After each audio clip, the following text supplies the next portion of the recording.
நமது உறவு முறைகள் பற்றி மிகவும் சிந்திக்க வேண்டிய அருமையான பதிவு.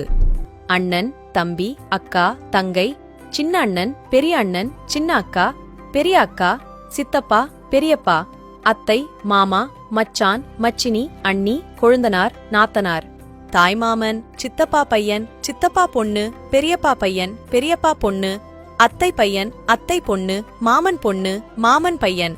இது போன்ற வார்த்தைகள் எல்லாம் 2050க்கு மேல் யாருடைய காதிலும் விழாது. யாரும் கூப்பிடவும் மாட்டார்கள். அகராதியிலிருந்து கூட கொஞ்சம் கொஞ்சமாக அழிந்துவிடும். காரணம், ஒன்னே ஒன்னு, கண்ணே கண்ணு என்று ஒரே ஒரு குழந்தை மட்டும் போதும் என்று முடிவெடுக்க ஆரம்பித்ததுதான். அப்படி இருக்கும்போது இந்த உறவுகளெல்லாம் எப்படி வரும்? பெண்கள் வயதுக்கு வந்ததும் சீர்வரிசை செய்யவோ, பந்தல் போடவோ, முதல் புடவை எடுத்துத் தரவோ எந்த தாய்மாமனும் இருக்கப் போவது இல்லை. திருமணத்தின் போது அரசாணைக்கால் நட எந்த அண்ணனும் இருக்கப் போவதில்லை. மாப்பிள்ளைக்கு மோதிரம் போட எந்த தம்பியும் இருக்கப் போவதில்லை. குழந்தைக்கு மொட்டை போட யார் மடியில் உட்கார வைப்பார்கள்? கட்டி கொடுத்த பெண்ணுக்கு ஏதாவது பிரச்சனை என்றால் அண்ணனும் தம்பியும் பறந்து செல்வார்கள். இனி யார் போவார்?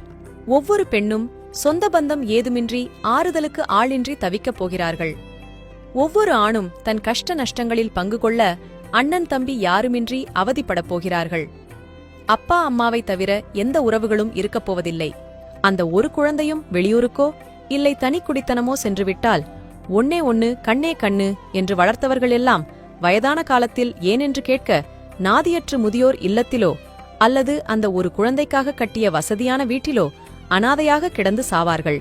உறவுகளின் உன்னத மதிப்பை உணராமல் பொருளாதார முன்னேற்றத்தை மட்டுமே குறிக்கோளாக கொண்டு ஒரு குழந்தைக்கு மேல் வேண்டாம் என சோம்பேறித்தனப்பட்டு எந்திர வாழ்க்கை வாழ்ந்து கொண்டிருக்கும் அத்தனை பேருக்கும் இதே நிலைதான். உடல்நிலை சரியில்லாமல் ஆஸ்பிட்டலில் சேர்க்கப்பட்டால் ஓடோடி வந்து பார்க்க உறவுகள் வேண்டாமா?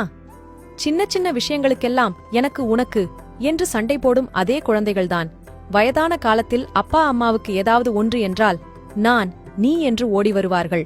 கணவன், குடும்பம், குழந்தை என்று உயிரை விட்ட பெண்கள் கூட பெற்றோருக்கு ஒன்று என்றால் அத்தனையும் தூக்கி எறிந்துவிட்டு முதலில் வந்து நிற்பார்கள். ஒரே ஒரு முறை உங்கள் கடைசி காலத்தை நினைத்து பாருங்கள். பணமில்லாத ஒருவனை அனாதை என்று யாரும் சொல்வதில்லை. ஆனால் உறவுகள் இல்லாத ஒருவன் எத்தனை கோடி வைத்திருந்தாலும் அனாதைதான் என்பதை மறந்துவிடக்கூடாது. கார், பங்களா, வசதி வாய்ப்புகளுடன் ஒன்னே ஒன்னு, கண்ணே கண்ணு என்ற பெயரில் உறவுகளற்ற ஒரு அனாதையை வளர்ப்பதற்கும் வயதான காலத்தில் நாதியற்று சாவதற்குமா இவ்வளவு பாடுபட்டு ஓடி ஓடி சம்பாதிக்கிறீர்கள்? சிந்தியுங்கள் மக்களே.